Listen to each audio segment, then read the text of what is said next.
Today's second part of chapter number 4 रासायनिक हथियार सम्मेलन यानी CWC,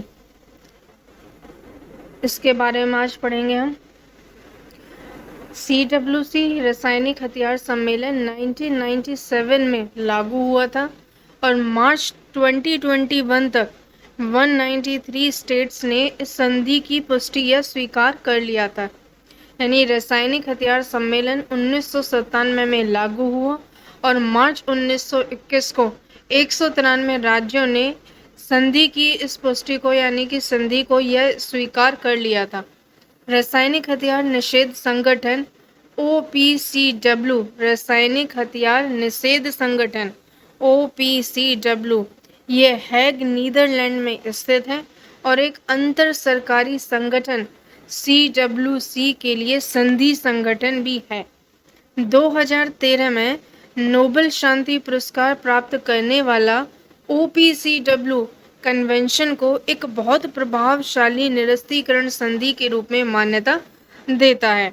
रासायनिक हथियार सम्मेलन NCWC, रासायनिक हथियार सम्मेलन यानी NCWC के लिए राष्ट्रीय प्राधिकरण की स्थापना भारत सरकार की ओर से रासायनिक हथियार सम्मेलन CWC, रासायनिक हथियार सम्मेलन यानी CWC के तहत दायित्वों को पूरा करने और कार्य करने के लिए कैबिनेट सचिवालय भारत सरकार के कार्यालय के रूप में की गई थी। कन्वेंशन में संबंधित मामलों पर रासायनिक हथियार निषेध संगठन OPCW और अन्य राज्य दलों के साथ प्रभावी संपर्क के लिए राष्ट्रीय केंद्र बिंदु 2000 में रासायनिक हथियार सम्मेलन अधिनियम संसद द्वारा पारित किया गया। यानी रासायनिक हथियार सम्मेलन अधिनियम को संसद के द्वारा पारित किया गया था और ये 2000 में पारित किया गया था। उससे पहले 1997 में रासायनिक हथियार सम्मेलन लागू हुआ था और मार्च 2021 में 193 राज्यों ने इसे स्वीकार भी कर लिया था। इसका संगठन रासायनिक हथियार निषेध संगठन हैग नीदरलैंड में स्थित है, जो कि एक अंतर सरकारी संगठन है। 2013 में नोबेल शांति पुरस्कार इसे प्राप्त हुआ था। 2005 में लागू हुआ था। भारत OPCW के कार्यकारी समिति के 4 गैर निर्वाचित सदस्यों में से एक, जिसमें दुनिया भर में 41 सदस्य शामिल हैं। भारत का प्रशासनिक और वित्त सलाहकार निकाय, गोपनीयता आयोग, सहायता और संरक्षण पर नेटवर्क समिति, वैज्ञानिक सलाहकार निकाय, OPCW के शिक्षा आउटरीच पर नवनिर्मित सलाहकार निकाय या फिर प्रतिनिधि, इन सबका प्रतिनिधित्व है। भारत कन्वेंशन के प्रावधानों के कार्यान्वयन में OPCW और अन्य सभी राज्य दलों के साथ एक सक्रिय सहयोगी है। अब आता है राष्ट्रीय आपदा प्रबंधन प्राधिकरण। एक संगठन का उदय हमेशा एक विकासवादी प्रक्रिया के माध्यम से होता है। राष्ट्रीय आपदा प्रबंधन प्राधिकरण, राष्ट्रीय आपदा प्रबंधन प्राधिकरण NDMA भी इन्हीं चरणों से गुजरा है। भारत सरकार ने आपदा प्रबंधन के महत्व को राष्ट्रीय प्राथमिकता के रूप में मान्यता देते हुए 1999 में एक उच्च स्तरीय समिति और गुजरात भूकंप के बाद एक राष्ट्रीय समिति की स्थापना की थी, जो आपदा प्रबंधन योजनाओं की तैयारी पर सिफारिशें करने और प्रभावी शमन का सुझाव देने के लिए थी। तंत्र 10वीं पंचवर्षीय योजना के दस्तावेज में भी पहली बार आपदा प्रबंधन पर एक विस्तृत अध्याय था। 12वें वित्त आयोग को आपदा प्रबंधन के लिए वित्त व्यवस्थाओं की समीक्षा करने का भी अधिकार था। 2005 में सरकार ने आपदा प्रबंधन अधिनियम अधिनियमित किया था। यानी आपदा प्रबंधन अधिनियम लागू हुआ था, बनकर के तैयार हुआ था 2005 में, जिसमें प्रधानमंत्री की अध्यक्षता में राष्ट्रीय आपदा प्रबंधन प्राधिकरण और संबंधित मुख्यमंत्रियों की अध्यक्षता में राज्य आपदा प्रबंधन प्राधिकरण के निर्माण की परिकल्पना की गई, ताकि एक समग्र और एकीकृत दृष्टिकोण को लागू किया जा सके। देश में आपदा प्रबंधन के लिए शीर्ष निकाय के रूप में NDMA आपदा प्रबंधन के लिए नीतियों, योजनाओं और दिशा निर्देशों को निर्धारित करने के लिए अनिवार्य है, ताकि आपदाओं के लिए समय पर और प्रभावी प्रतिक्रिया सुनिश्चित की जा सके। इस दिशा में इसके निम्नलिखित उत्तरदायित्व हैं, जैसे आपदा प्रबंधन पर नीतियां निर्धारित करना, राष्ट्रीय योजना को मंजूरी देना, राज्य योजना तैयार करना, राज्य के अधिकारियों द्वारा पालन किए जाने वाले दिशा निर्देश को निर्धारित करना के लिए दिशा निर्देश जारी भी करना, भारत सरकार के विभिन्न मंत्रालयों या विभागों द्वारा उनकी विकास योजना और परियोजना में आपदा की रोकथाम या इसके प्रभावों को कम करने के उपायों को एकीकृत करने के उद्देश्य से केंद्र सरकार द्वारा निर्धारित प्रमुख आपदाओं से प्रभावित अन्य देशों को ऐसी सहायता प्रदान करना, आपदा की रोकथाम करना, शमन करना, आपदा की स्थिति या फिर आपदाओं की आशंका से निपटने के लिए तैयारियों और क्षमता बढ़ाने निर्माण के लिए ऐसे उपाय करना जो आवश्यक समझे, और राष्ट्रीय आपदा प्रबंधन संस्थान के कामकाज के लिए व्यापक नीतियां, दिशा निर्देश निर्धारित करें। एनडीएमए की नीति है कि राष्ट्रीय नीति ढांचा एक समग्र, सक्रिय और बहु आपदा और प्रौद्योगिकी संचालित रणनीति विकसित करके एक सुरक्षित और आपदा लचीला भारत बनाने के लिए उचित विचार विमर्श के बाद तैयार किया गया है। इसे आपदाओं के दौरान त्वरित और कुशल प्रतिक्रिया उत्पन्न करने के लिए रोकथाम, शमन और तैयारियों की संस्कृति के माध्यम से प्राप्त किया जाना है। इस दृष्टिकोण को नीति और योजनाओं में बदलने के लिए एनडीएमए ने एक मिशन मोड दृष्टिकोण अपनाया, जिसमें राष्ट्रीय, राज्य और स्थानीय स्तर पर संचालित विभिन्न संस्थानों की सहायता से कई पहल की गई हैं। अब लोक शिकायत निदेशालय डीपीजी की स्थापना 1988 में हुई, कैबिनेट सचिवालय में की गई, ताकि जनता की शिकायतों को उचित समय के भीतर संबंधित मंत्रालय में संतोषजनक समाधान प्राप्त करने में विफल रहने के बाद उनका मनोरंजन किया जा सके। इस प्रकार यह अपने दायरे में आने वाले क्षेत्रों से संबंधित शिकायतों के निवारण के लिए अंतिम उपाय का कार्यालय है। शिकायत डाक, ईमेल या पोर्टल पर ऑनलाइन शिकायत दर्ज करके डीपीजी के पास दर्ज की जा सकती है। ऑफलाइन प्राप्त मामलों को सिस्टम में दर्ज किया जाता है और उसके बाद सभी मामलों को लोक शिकायत निवारण और निगरानी प्रणाली यानी कि PGRAMS एप्लीकेशन का उपयोग करके नियंत्रित भी किया जा सकता है।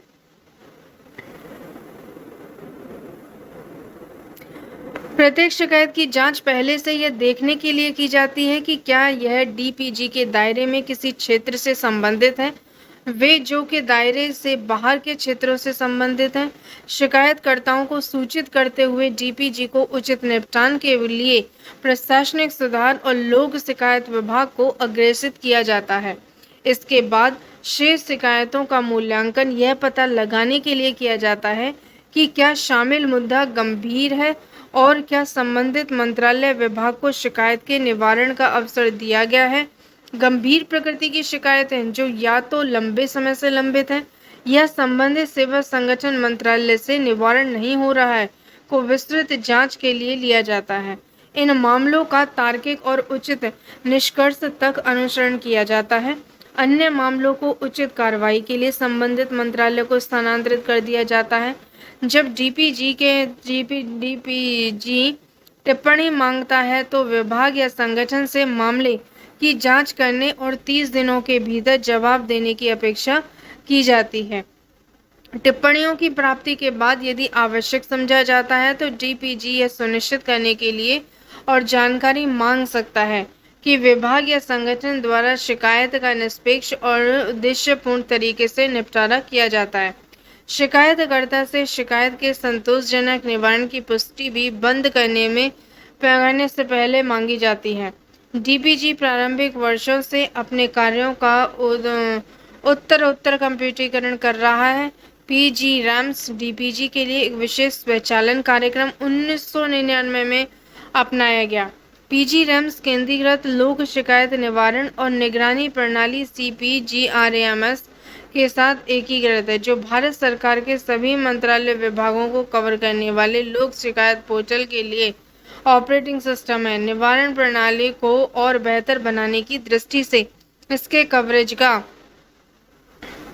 विस्तार करने के लिए PGRAMS के हिंदी संस्करण की शुरुआत शिकायतकर्ताओं के साथ बेहतर संचार के लिए ईमेल, एयर, एसएमएस जैसी सुविधाओं को शामिल करना, डीपीजी के बारे में जागरूकता बढ़ाने के लिए विज्ञापन प्रेस करना, कई ऐसे उपाय किए गए। सार्वजनिक आदि को लागू किया गया, जैसे शिकायत दर्ज करने की प्रक्रिया को आसान बनाने की दृष्टि से 2020 में उमंग पर भी डीपीजी की सेवाएं उपलब्ध करा दी गई।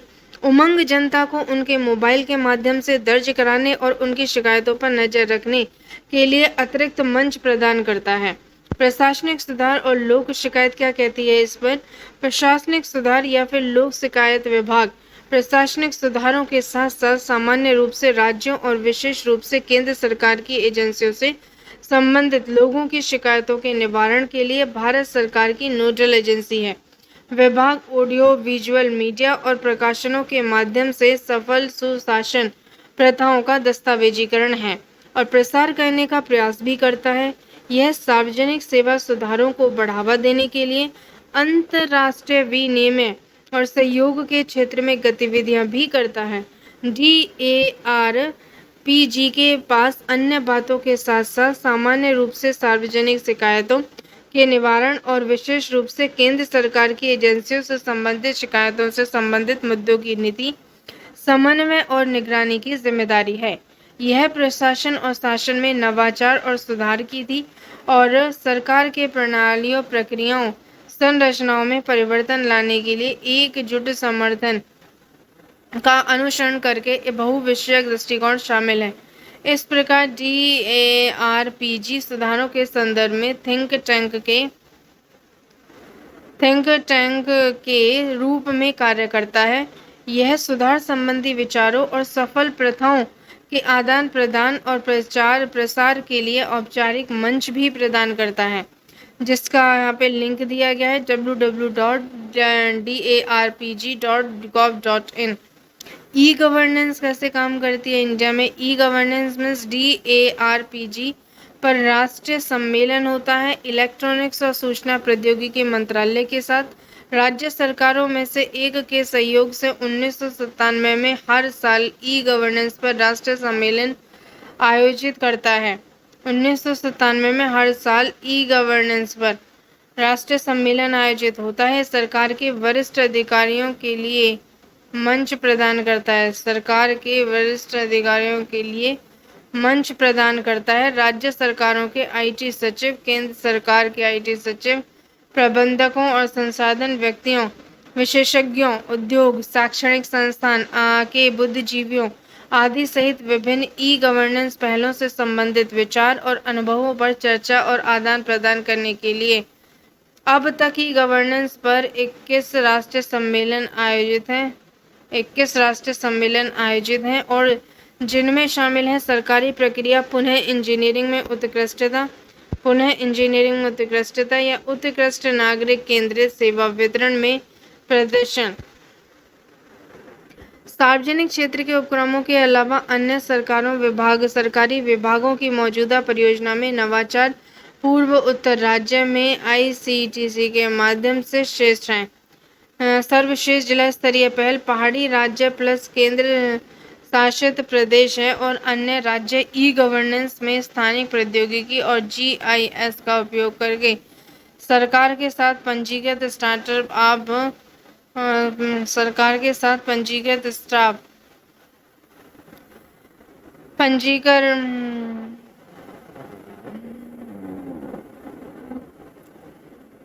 स्टार्टअप आदि द्वारा ई गवर्नेंस परियोजनाओं और पहलों में ICT और का अभिनव उपयोग किया जाता है। प्रत्येक श्रेणी को एक स्वर्ण और एक रजत पुरस्कार भी दिया जाता है। स्वर्ण पुरस्कार विजेता परियोजना और उसकी टीम को अधिकतम 2 लाख तक नकद पुरस्कार दिया जाता है और जो व्यक्ति 75,000 की अधिकतम राशि के साथ अधीन और रजत जीतने वाली परियोजना है, इसकी टीम को अधिकतम नए नकद पुरस्कार दिया जाता है। 1 लाख प्रति 50,000 की अधिकतम सीमा के अधीन है। राष्ट्रीय ई शासन सेवा कहती है यहाँ पर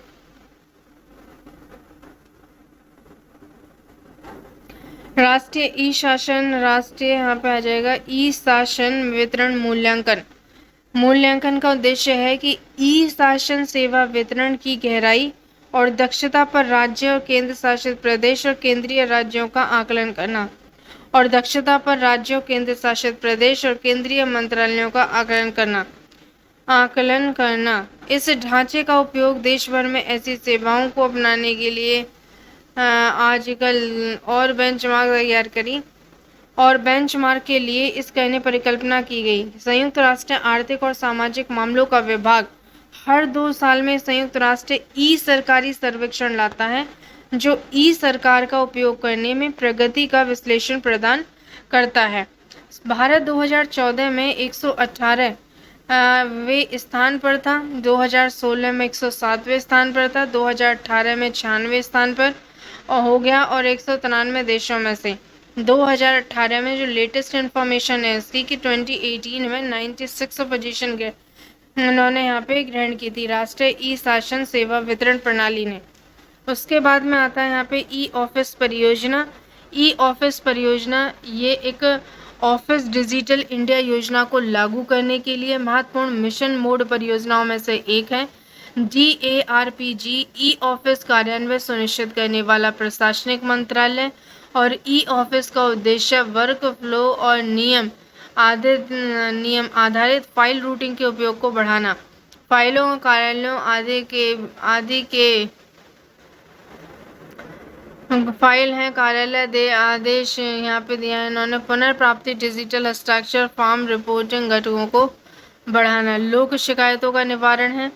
लोक शिकायतों का निवारण की DARPG नीतिगत निर्देशालय जारी करने, केंद्र सरकार के लिए जन शिकायतों का निवारण से संबंधित मुद्दों के समन्वय और निगरानी के लिए जिम्मेदार है। शासन के संघीय सिद्धांत के रूप में सिद्धांत के अनुसार राज्यों से संबंधित शिकायतें हैं संबंधित राज्य सरकार की उचित कार्रवाई के लिए भेजा गया। यहाँ पर 2015 में एक मोबाइल ऐप लॉन्च किया गया था जो एंड्रॉयड आधारित मोबाइल के लिए था, जिसके माध्यम से लोग अपनी सार्वजनिक शिकायत दर्ज कर सकते थे और ट्रैक कर सकते थे। इस ओर अधिक उपयोगकर्ता के लिए अनुकूल बनाने के लिए इसे दर्ज और विकसित किया गया और अब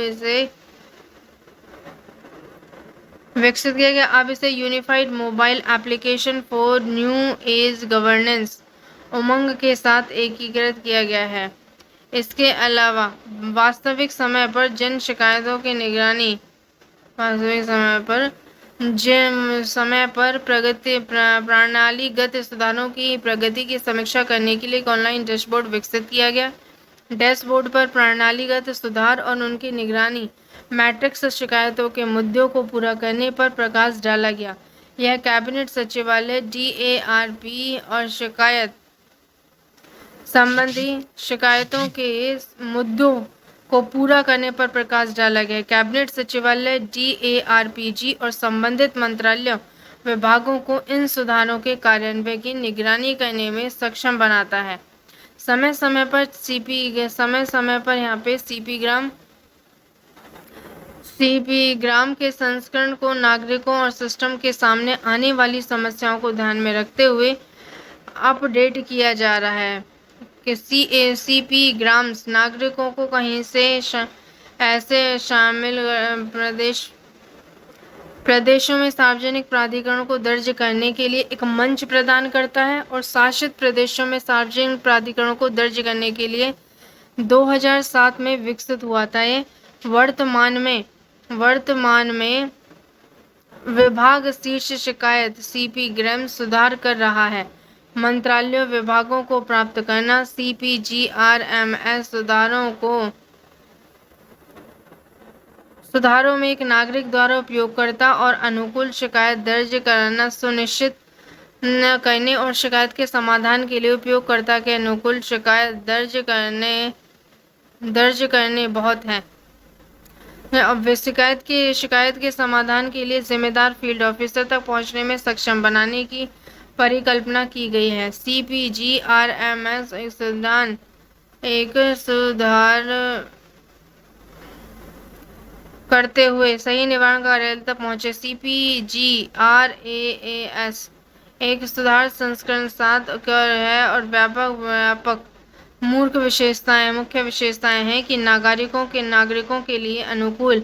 इसमें एक प्रभावक निर्देशालय, पंजीकरण स्थल उनके बाहर को अलावा एक शिकायत दर्ज करने का प्रावधान है। स्वचालित रूप से सीधे क्षेत्र स्तर पर अधिकारियों को भेजा जाए।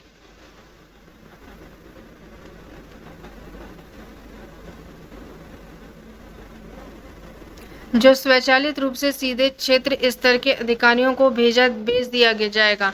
सिस्टम ने शिकायत निवारण समय में भी सुधार किया है और ड्रॉप डाउन मेन्यू के माध्यम से शिकायत दर्ज की है।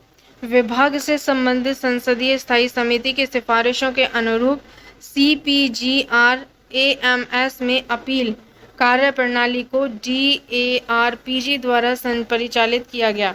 असंतुष्ट शिकायतों के निवारण के लिए अपील का भी यहाँ पे प्रावधान दिया गया है। नोडल शिकायत अधिकारियों के द्वारा शिकायत के निपटान पर नागरिक द्वारा दी जाने वाली फीडबैक रेटिंग के माध्यम से पहचान की जाती है।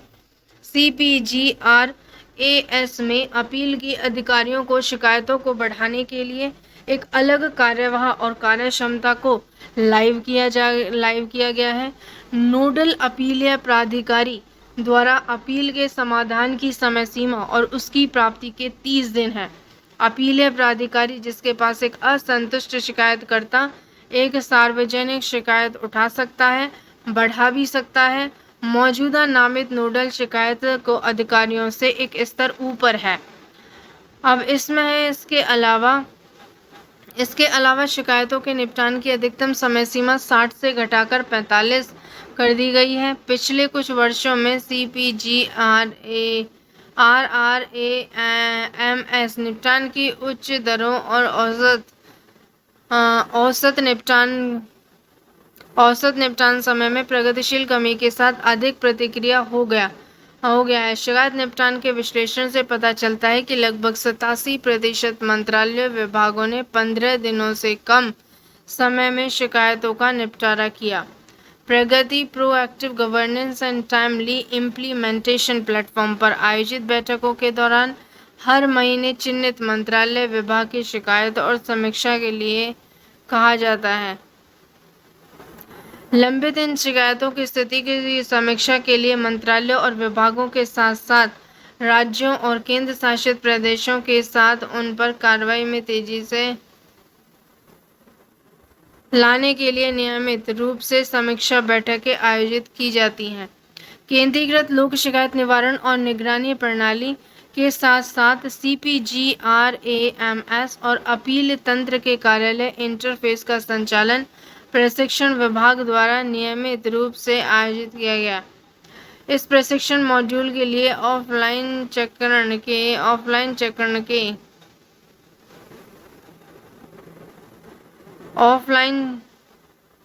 ऑनलाइन पंजीकरण के विभाग द्वारा 2019 में एक प्रणाली स्थापित की गई थी। कोविड-19 की यहाँ पे शिकायतों के लिए डैशबोर्ड कोविड-19 महामारी के मद्देनजर निवारक लॉकडाउन के दौरान DARPG ने कम से कम समय में लॉकडाउन और कोविड-19 संबंधी शिकायतों के निवारण के लिए विशेष अभियान शुरू किया था। उन शिकायतों को समर्पित निगरानी सुनिश्चित करने के लिए कोविड-19 शिकायतों के लिए अलग सरकार ने ऐसी शिकायतों को यहाँ पे कॉल सेंटरों को भी लगाया है। BSNL के कॉल सेंटर्स। नागरिक चार्टर क्या कहता है? DARP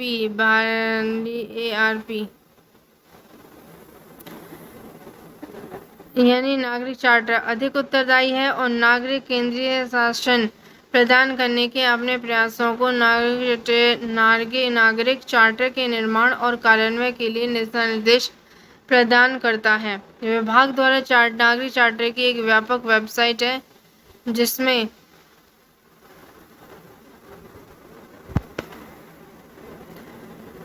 नागरिक चार्टर की व्यापक वेबसाइट यहाँ पे दी गई है, शुरू की गई, जिसमें दिशा निर्देशानुसार आपके अलावा मंत्रालय द्वारा राज्य, संघ, क्षेत्र और संगठनों में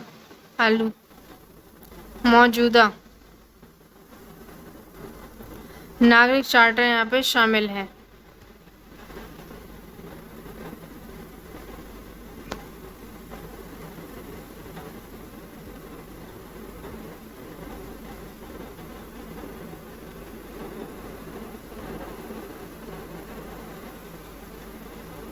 DARPG ने 50 संस्करण यहाँ पे संकेतकों से में 10 प्रमुख क्षेत्रों के लिए सुशासन सूचकांक विकसित किया है। इन संकेतकों का उपयोग शासन की स्थिति और शासन के सुधार के लिए राज्य सरकार और केंद्र सरकार प्रदेशों द्वारा उठाए गए विभिन्न हस्तक्षेप के प्रभाव का आकलन करने के लिए किया जा सकता है। गवर्नमेंट GGI का पहला संस्करण DARPG द्वारा 25 जनवरी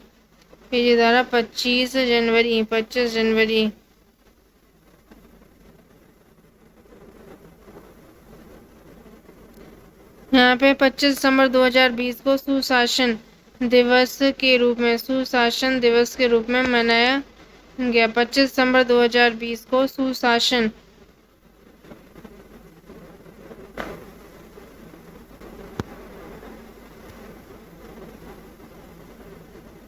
GGI का पहला संस्करण DARPG द्वारा 25 दिसंबर 2020 को सुशासन दिवस के अवसर पर जारी किया गया था। GGI को विकसित करने के लिए पीछे का उद्देश्य एक ऐसा उपकरण तैयार करना है जिसका उपयोग राज्यों में समान रूप से शासन की स्थिति और केंद्र शासित प्रदेशों सहित केंद्र और राज्य सरकारों द्वारा उठाए गए विभिन्न हस्तक्षेपों के प्रभाव का आकलन करने के लिए किया जा सके। फ्रेमवर्क के आधार पर सूचकांक सुधार के लिए प्रतिस्पर्धा भावना विकसित करते हुए राज्यों के बीच एक तुलनात्मक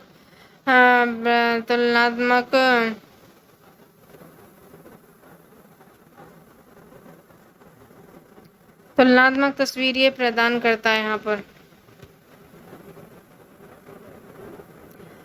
आवाज ए आवाम का CPGRAMS के साथ एकीकरण जम्मू कश्मीर के केंद्र शासित प्रदेश जम्मू कश्मीर के केंद्र शासित प्रदेश के लोक शिकायत पोर्टल को भारत सरकार के केंद्रीकृत लोक शिकायत पोर्टल के साथ एकीकृत किया गया ताकि शिकायतों के निवारण के लिए जिम्मेदार अधिकारियों और उनके त्वरित निपटान के लिए प्रभावी निगरानी के लिए निर्बाध हस्तांतरण किया जा सके। इसके अलावा केंद्र शासित प्रदेश जम्मू कश्मीर ने नई वेब एप्लीकेशन JKIG राम्स के माध्यम से 20 जिलों में से प्रत्येक शिकायत पोर्टल की स्थापना की। दस्तावेजीकरण और प्रसार विभाग दस्तावेजीकरण और प्रसार प्रभाग मुख्य रूप से केंद्र राज्य और केंद्र शासित प्रदेश के शासन प्रथाओं के राज्य प्रथाओं के प्रलेखन और प्रसार की गतिविधियों को अंजाम दे दिया।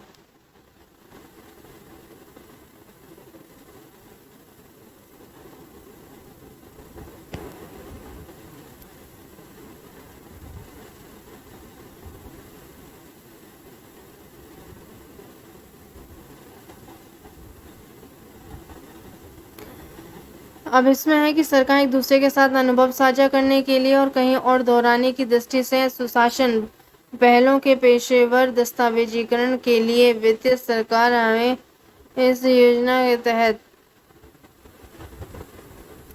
राज्य संघ राज्य क्षेत्रों को सरकारों द्वारा पेशेवर दस्तावेजीकरण और सुशासन की पहल राज्य के 57 राज्य की 3 लाख तक वित्तीय सहायता प्रदान करना है। अब तक 82 परियोजनाओं को मंजूरी दे दी है। राज्य सरकार संघ राज्य क्षेत्र प्रशासनों पर वित्तीय आपूर्ति करता है। इसमें संशोधित योजनाओं के अनुसार पेशेवर दस्तावेज रिपोर्ट अब कागजी दस्तावेज के बजाय ई-बुक के रूप में होगी और संघ राज्य क्षेत्र वित्तीय सहायता के लिए लघु वित्तीय फिल्म बनाएंगे।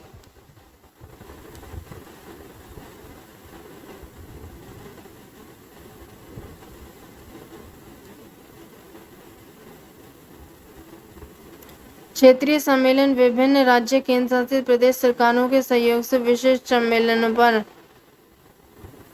क्षेत्रीय सम्मेलन आयोजित किए जाते हैं ताकि राष्ट्रीय और राज्य स्तर के संगठनों के साथ साथ गैर सरकारी संगठन बुद्धिजीवियों मीडिया सहित अन्य हितधारकों को एक ही मंच पर अनुभव साझा किया जा सके। सुशासन प्रथाओं का निर्माण और कार्यान्वयन सर्वोत्तम प्रथाओं पर पुस्तक यह प्रभाग चुनिंदा पुरस्कार विजेताओं सुशासन प्रथाओं पर लेख वाली एक पुस्तक प्रकाशित करता है। ये लेख उन पहलों पर हैं जिन्हें प्रधानमंत्री सरकार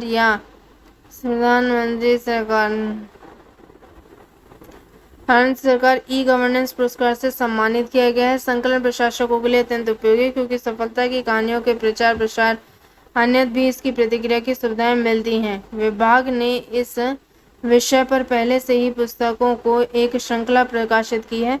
न्यूनतम सरकार, अधिकतम शासन, प्रशासनिक सुधार और लोक शिकायत। ये यहाँ पे लाइव लाइन है, यहाँ पे 1969 में चालू हुई थी, जो कि 1969 में सरकार से चालू हुई थी, 1969 में।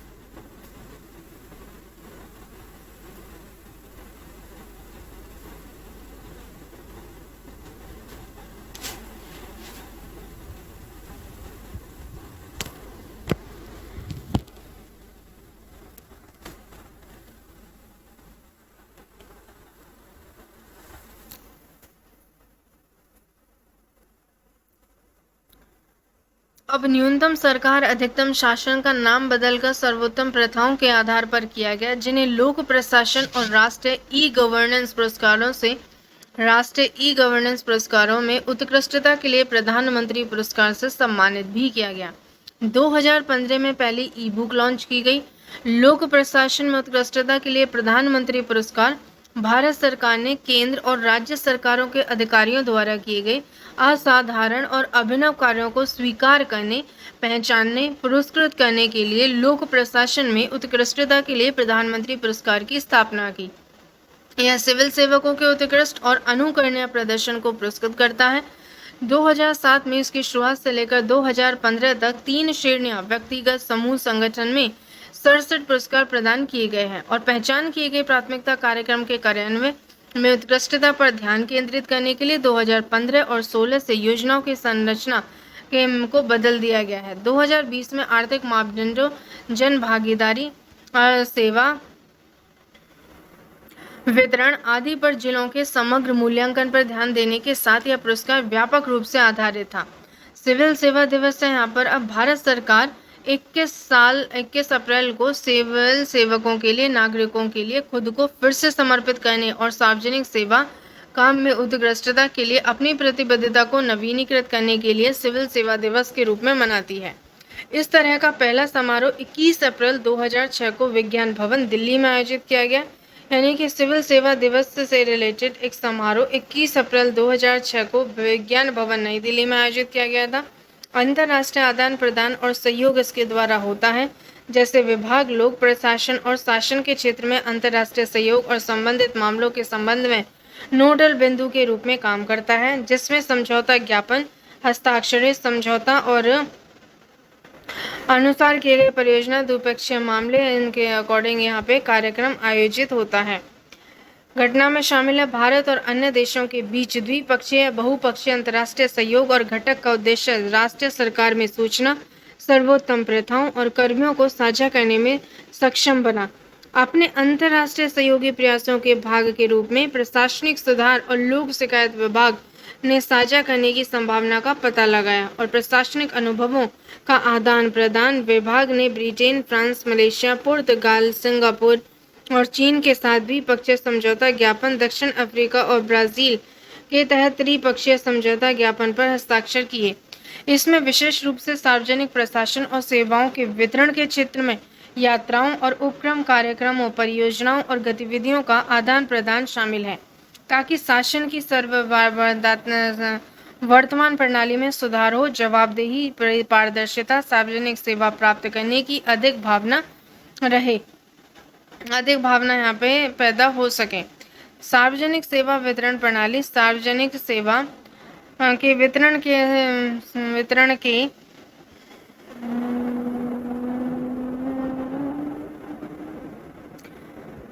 वितरण के यात्राओं में पारदर्शिता, सार्वजनिक सेवा प्राप्त करने की अधिक भावना पैदा हो सके। सार्वजनिक सेवा वितरण सुशासन, सार्वजनिक सेवा सुधार, क्षमता निर्माण और कौशल उन्नयन के संदर्भ में उत्कृष्टता है।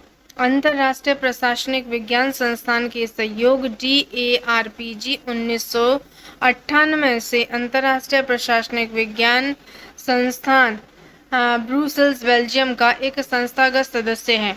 इसके अतिरिक्त सचिव DARPG पदेन क्षमता में IIAS के प्रशासन परिषद में है।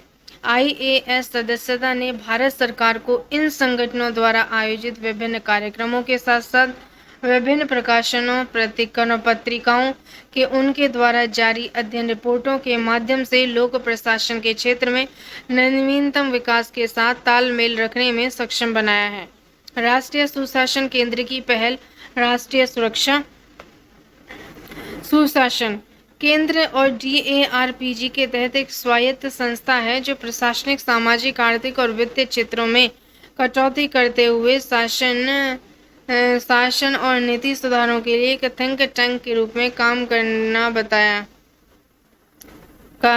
यह सरकार के भीतर सुशासन, ई-गवर्नेंस, नवाचार और परिवर्तन प्रबंधन को बढ़ावा देने वाली सर्वोत्तम प्रणाली, पहलों और कार्यपालिका पर भी जानकारी पर एक राष्ट्रीय भंडार के रूप में कार्य करता है। कार्मिक और